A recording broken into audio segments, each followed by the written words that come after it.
The International Criminal Court says former Philippine President Rodrigo Duterte is now in its custody after he arrived at a detention center in the Netherlands. Mr. Duterte was arrested on Tuesday and has been accused of crimes against humanity linked to his war on drugs. Now, the court alleges that he created, funded, and armed death squads that kill supposed drug users and dealers from his time as Davao City mayor until he was president. In the video message released on Facebook as he arrived in the Netherlands, Mr. Duterte said he would take responsibility for the actions carried out by law enforcement officials while he was head of state. The Philippine President's office says Mr. Duterte could face up to 30 years or life in prison if he's found guilty. Mr. Duterte withdrew the Philippines from the ICC in 2019, but the organization says the crimes he's charged with took place while the country was a member. It says he will make an appearance in court in front of a judge soon. Well, the International Criminal Court is a court of last resort for the most serious international offenses. It handles allegations of war crimes, crimes against humanity, genocide, and aggression. Now, the ICC requires its signatories to arrest and hand over any individual subject to an arrest warrant if they set foot on their territory. But it's difficult to enforce as the court doesn't have a police force and relies fully on the cooperation of member states. Since it was established in 2002, the ICC has issued 60 arrest warrants and convicted 11 people. But many suspects are still not in the court's custody, including Russian President Vladimir Putin and Israeli Prime Minister Benjamin Netanyahu. Both leaders have avoided arrest as their countries are not members of the ICC and they do not travel to ICC member states. The major powers, U.S. and China, are also not part of the 125 signatory states. And this means they're not obliged to detain or surrender accused individuals. The Philippines is not a member of the ICC as well. Now, Duterte withdrew the country from the court back in 2019. Supporters of the former leader say this means the ICC has no jurisdiction to put him on trial. But judges who issued his arrest warrant say the alleged crimes he's charged with happened before that withdrawal. For more insight, let's speak to Raul Pangalangan. He is a former judge at the International Criminal Court at The Hague from 2015 to 2021. He's also professor of law at the University of the Philippines. Professor, thank you so much for joining us on the show. Good morning. I want to start by asking you to tell us Professor, thank you. I want to start by asking you to explain to us very briefly and as simply as you can what happens next, because presumably he's not going to go straight to trial, right? That is correct, Arnold. The first, in the next, 48 to 90 hours, Duterte will have to be presented before the pretrial chamber. The next stage will be what we call the confirmation of charges. And it is expected that his lawyers at that stage will raise many of the objections that you mentioned earlier, saying that the court has lost jurisdiction over the case, etc. So that is the next stage, Arnold. Professor, as we speak, I understand that a number of petitions and motions have and will be filed by Duterte's family and supporters at the Philippine Supreme Court to press for his release, or as you mentioned, to ask for the case to be heard in the Philippines. How does the ICC handle rulings that may come its way, from courts like the Supreme Court of the Philippines, and also issues of jurisdiction? Does it have the latitude to ignore them, for example? You have raised very interesting points, Arnold. First of all, in my years in the court, in all the cases I've handled, I have not encountered a similar situation. But I don't think it is for any domestic court to order the ICC to release a prisoner already within the jurisdiction of the court. In other words, accused over whose person the court has acquired jurisdiction. So sure, there are proceedings in Philippine courts. And I imagine the Philippine courts will entertain the proceedings. I imagine they will hold hearings. I think they are now in the process of planning that. But at the same time, in the end, the ICC has acquired jurisdiction over the accused, former President Duterte.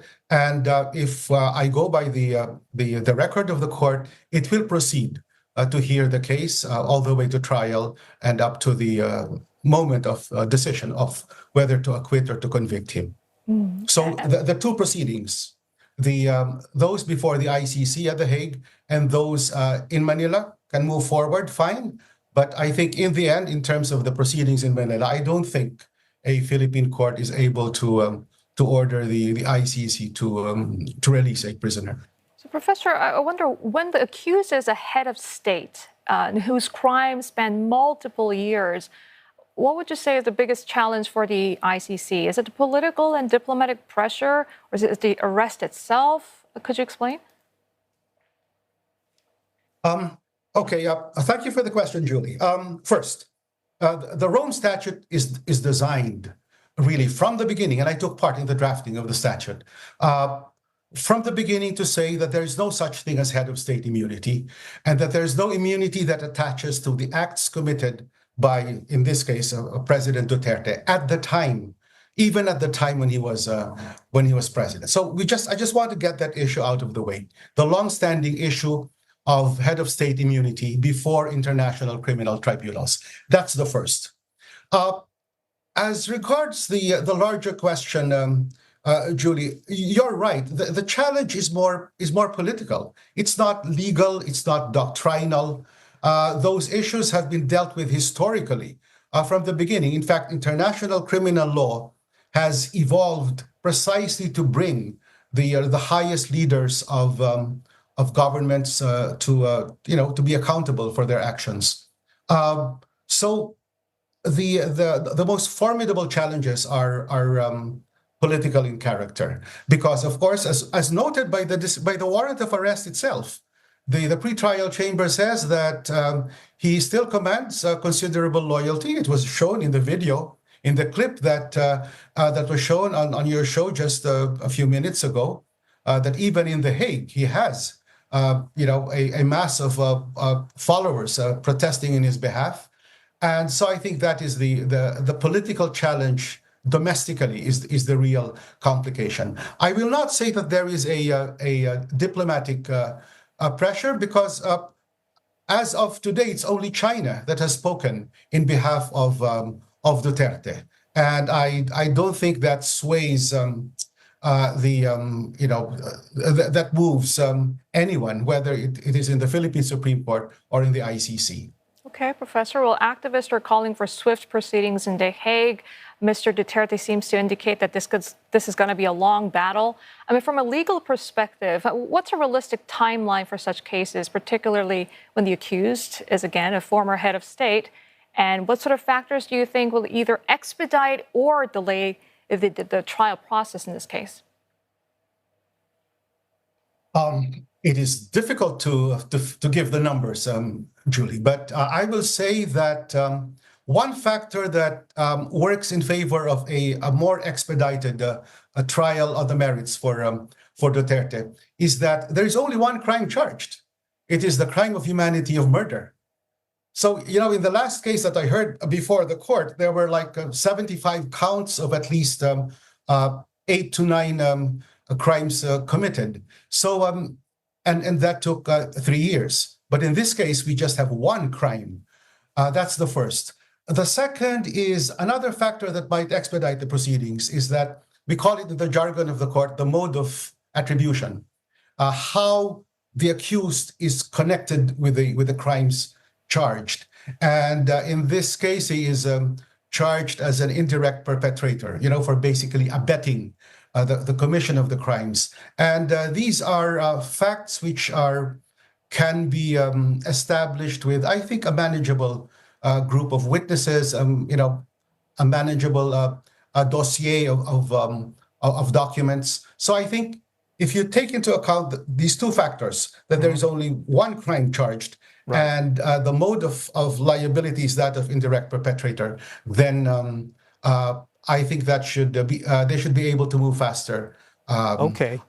in the case. It will still last maybe a year, but still faster than usual. That raises still the question of the assumption of innocence until someone is proven guilty. So in the year or so, or perhaps longer, that the case takes, Mr. Duterte presumably will be held in custody at the detention center. I mean, how would you, I suppose, explain the rationale for keeping someone detained while also, keeping the assumption that he is innocent until proven guilty? Well, thank you, Arnold. To start with, in the history of international criminal law, that concern of fairness for the accused has been a forefront at Nuremberg, all the way to Nuremberg, when in fact, the classic words used were the poison chalice, that when the US Chief Prosecutor, Justice Robert Jackson, said that to put a poison chalice to the lips of the accused is like putting that poison to our lips as well.